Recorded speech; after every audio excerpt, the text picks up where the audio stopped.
Look, he's got friends, guys. That's what It's far more likely to be my wife saying, "Where's our kids' lunches?" So that, I didn't make them. I'm busy teaching English to serve lunch. Good. Ready to go. All right. So,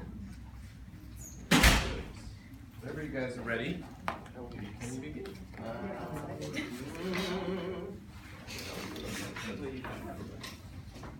Okay, so ready to go? Yes. Hi. We are presenting Textually Explicit. Alex? Well, you know what? Hold on. Let me do something real quick. That may not be your fault. There was other people who had that happen. The projector just does this. Yeah, the projector will do It's like a birth box. Yeah. Here, hold on one second. Hold on. We don't start yet. Actually, we don't start.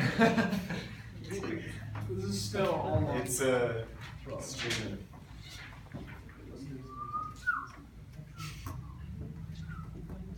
Okay. And I just realized it's actually all switch. Okay. So whether that was or not our fault, whatever. Hi. We are presenting Textually Explicit. My name is Alex. I'm John. I'm Garrett. I'm Rachel. I'm Akansha. And we form Jagra Entertainment. And if you're smart, you'll realize that Jagra is just our game. So let's talk about our game for a little bit.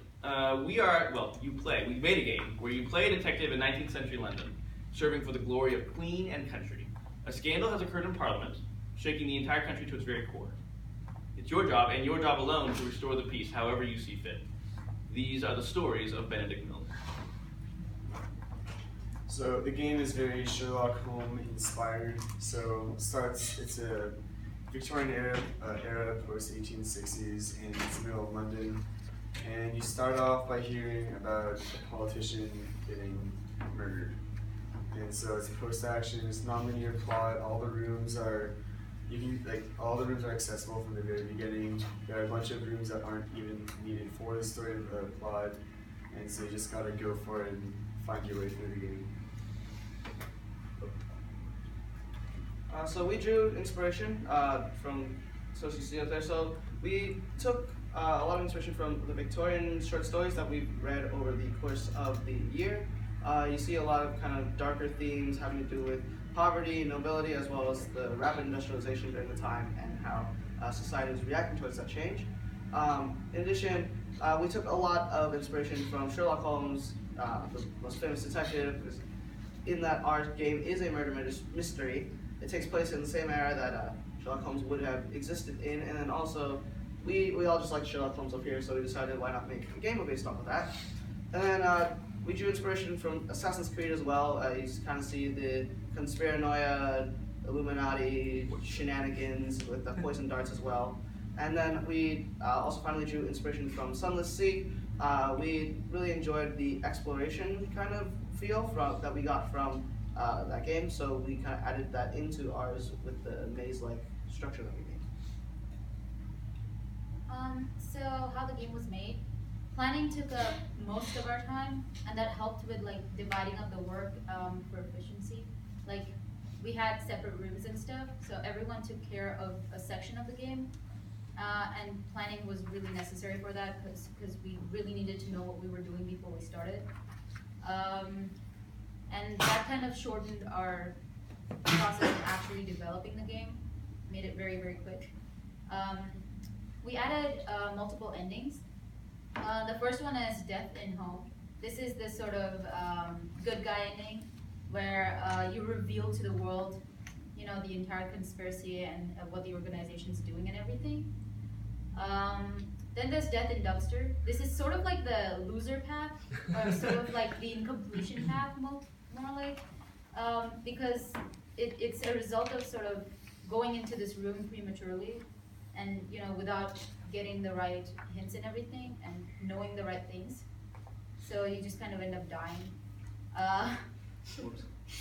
Then there's the disappearance path. This is the bad guy path. You sort of end up joining the conspiracy, joining the organization instead of revealing it to the world. So it is the bad guy path, but it's rather satisfying. Honestly speaking, yeah. So in addition to that, we also added the hint room. This is home. Basically, you go home to get hints. It's to make the game sort of similar to an open world experience where, you know, we're not really trying to give you penalties for wanting to finish the game, and sort of allows you to do more things if you're lost, avoids the second ending of dying in a dumpster. And so I know that we're trying not to give penalties, but at the same time we want to confuse the player. So we made it maze style where, you know, like Garrett mentioned, there are like multiple rooms that are not necessarily useful to the main plot of the game, but they're sort of dead ends. So you kind of go into them, you look around, things seem important, they're really not. And we're trying to confuse the player because the whole point of a game is sort of like the challenge of the game. Without the challenge, there's not really much fun to any game.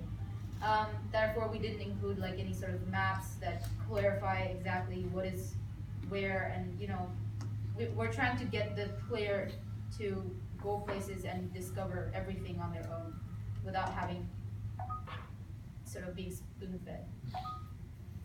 Alright, so as with most groups, we faced a lot of problems. We had 5 people, a lot of ideas going around. It was hard to decide on an actual idea. That's why our planning took so long. It took like a day and a half and then another day and a half to actually plan out the plot.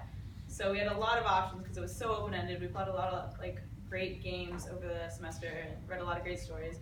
So we finally decided on Riddle of the Crown Jewels as like our main inspiration. We had a lot of trouble putting ideas from paper to code because we planned everything first. We had a lot of these awesome ideas that we didn't keep in Form 7 like in mind when we were making them. So a lot of them were very difficult to actually find things that work in Form 7. Compiling 5 separate codes, that was difficult. We all have different syntaxes, different styles. We use different variable names for the same thing. So that was difficult to like tweak in the end. Even worse was when we used the same variable name for different things. We had at least like 3 or 4 desks in there, all called desk.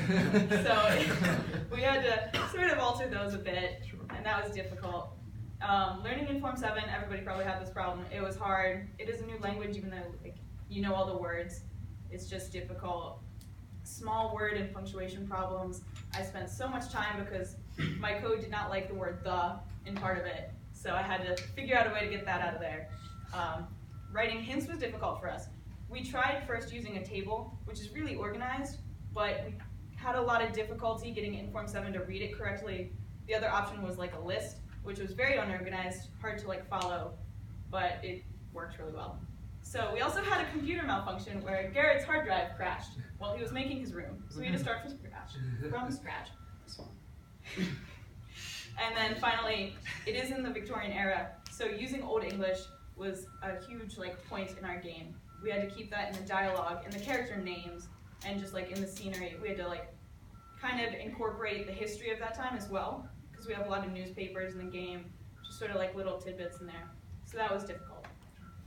Okay, so that being said, let's talk about why this game is kick-ass, okay? You're solving a murder before it gets to you. Well, there's no time limit. Like we talked about earlier, there is a way to get the loser ending. So it's a gripping tale about a conspiracy in London, like you already know. You play as the brilliant Benedict Milner, not to be confused with Mr. Benedict Cumberbatch. I don't know why you would think of him. You get to explore realistic Victorian England. It's a riveting storyline. Terrifyingly realistic 8-bit multiplayer, 256 simultaneous players in 4K resolution. And who knows? There could be more in there. There could be a cure to disease. There could be another city. There could be another time period. We have no idea. It's for you to, it's for us to know, and for you to find out. So, without further ado, I would like to give you guys a demonstration. Someone remember the program, the Cure for Disease, right? Okay. So this is our game. Jogger Entertainment, right? The best in the business. So there's all this text, but for succinctness, I will skip it for now. Let's first check out our hint system, right? Let's say we've explored a little bit. We still have no idea what to do. All I have to do is go north, which is where home is. So you're at checkpoint 1 because you don't know what you're doing really. So you read the letters, the help letters, and it tells you that the fire iron is interesting. Now, that's an interesting thing. Okay, so let's go back. Right, so now we are outside. The screen is too small to show all the text, so bear with me. But so now, again, since I already know the game, I'll kind of take this short way, the quick way. We go into the commons, and then we're going to go north, and we go into the dead politician's office, and then we've examined the fireplace, and hey, to open it, we need a fire iron. So let's we need something to open it with, to pry it open with. Take the fire iron. Oh, look at that, we took it. Now let's open the fireplace. Take the key, unlock, the desk with the tech. Silver. Oh, Garrett, can you duck? Open the desk. Read the note. Okay, so we read the note, and a lot of things happen at once. Okay, so you read a speech, some speech, right? As you're reading it, though, oh look at that! You feel a sharp pain on the back of your head, and you feel your body crumple. Oh, something's happened.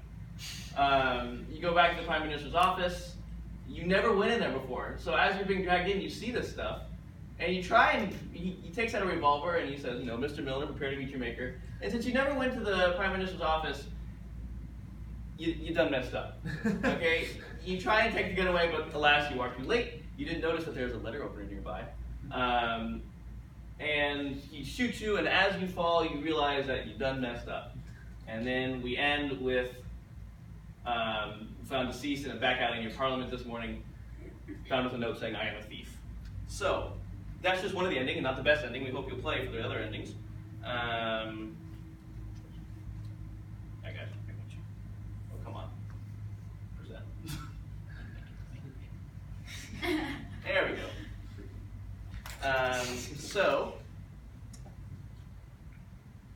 So on behalf of Jogger Entertainment, we'd all like to thank you for watching. We eagerly hope you buy our game. It's only $500,000. And I'd also like to point out we had a very important player here. Mr. Garrett, we showed up on Thursday morning at 9 a.m. I had not slept, and I had not had a chance to go get any breakfast. And Mr. Garrett here, I told him to get me something from Starbucks, and he got me everything from Starbucks. So he is the real MVP here. So that's our presentation. I hope you enjoyed it. Thanks, guys. Okay.